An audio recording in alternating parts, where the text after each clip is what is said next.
here today with Javier Chacon from Chacon Abogados. So Hello. you're one of the principal Yep. lawyers, obviously. Yeah, we started 25 years ago. Yeah, Wow. with our Okay. business here in Estepona. Okay. And it's a family business, no? You've got your brother as well in the business. Yeah. One of your multiple brothers. Yeah, we are five, and also the youngest brother is also a lawyer that is working with us in the Okay. in the office. In the office, yeah. And we're in the Old Town of Estepona, sitting in a house that we happen to have for sale. Yeah. And so the reason I wanted to talk to you today was to discuss really the main issues you would face when buying a property in the Old Town. Right. Well, basically, as you know, when you pretend to buy a property in the Old Town, one of the main problems that you usually find is that the different measures of the properties. Okay, when you go and ask the land registry for a nota simple, which Yeah. describe you the area of the property, and you see the cadastro, you see that there is always a difference between size. Okay. Yeah.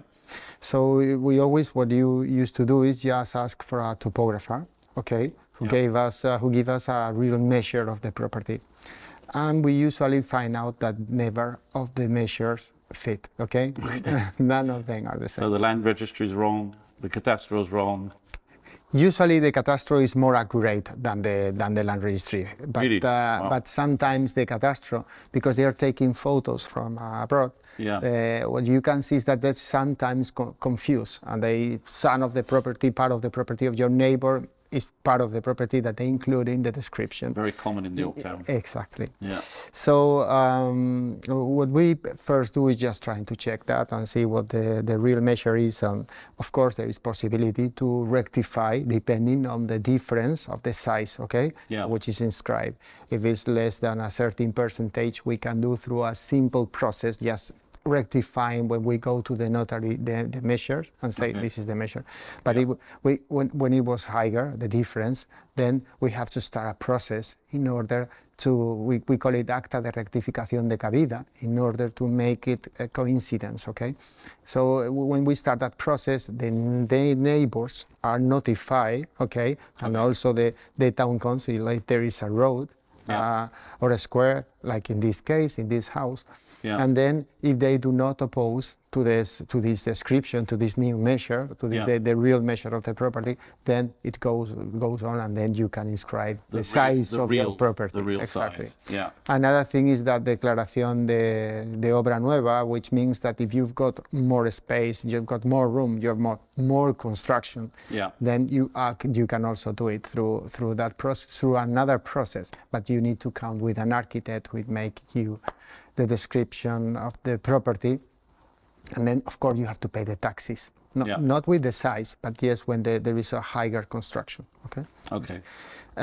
Another problem that we quite find is that the licenses in the Old Town, these houses are being built sometimes more than 100 years ago. Yeah. And of course, at that time, the town council didn't give you any license or any document. So it's true that this license is necessary in order to get the water, electricity, and these old houses already got water and electricity. Yeah. But people want to have a license, okay? It's true. They would like to have a license. Yeah. So I say it is not necessary because you've got already water and electricity, but it's safer if you've got your license, okay? Yeah. In order to get the license, the license of first occupation. Exactly. Yeah. Exactly. Okay. In order to get your license for first occupation, you've got two possibilities. It's the legalization through applying for a license for first occupation, or what we call it is a regularization. Like a regularization. Exactly. Regularization. Exactly. Which is through a process, we call it AFO. The difference between one and the other is that with the license, you have to comply with the actual regulation, okay, from the town council, which is sometimes is very complicated, okay, because these are all towns and this is all houses, and most of them have not told the requirement in order to get the license. In my opinion, the best you can do is try to contact an architect, of course, and getting him involved in the process. And he will tell you whether if the construction fit with the regulation of the town council. If everything is okay and the measure, all the health and all the requirements from the town council are fulfilled, my advice is always go for the license for first occupation. Okay. If not, then the regularization of what you have built, as long as it's been built for more than 6 years, then you can ask to an architect to make you a full description of the property and also to certify that the construction has been built for more than 6 years. The problem with this regularization is that the town council just allow you to maintain what you have. Okay. If you want to do a reform with that license, it's not possible. With the other, it is possible. It is. Okay. It is true that depending on the all that you can prove the house has been built, you can apply for another regularization process through the Junta Andalucía, not through the regulation from the town hall. That in this case they allow you to make some reform, but we have to go case by case. Okay. Yeah, of course. In order. But these are the two main issues that you have. No, Okay. The problem. So 2 main issues. Yeah. Size and license. But as I say, we focus a lot in license, but it's really not necessary in my opinion. Well, because you have the suppliers, the water and electricity. You already have the existing suppliers. Exactly. And also, in the Old Town, it's not obligatory to have the license of first occupation to rent your property, is it? No, it's not necessary. Knowing the situation and knowing that the house have been built in the last century. Exactly.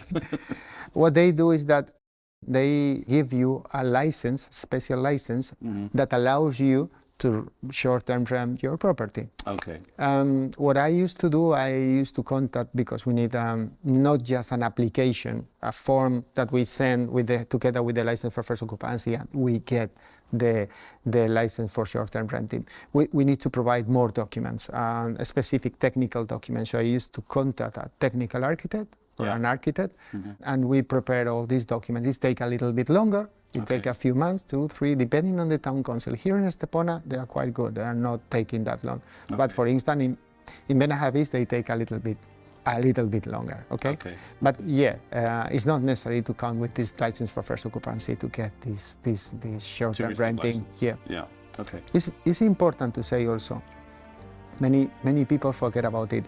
They think that with the short-term rented, you can start renting your property with no other obligation.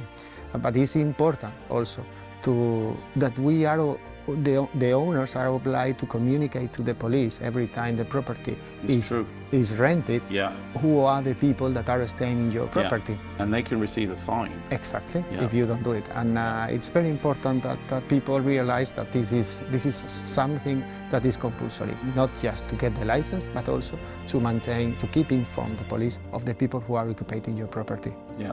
Okay.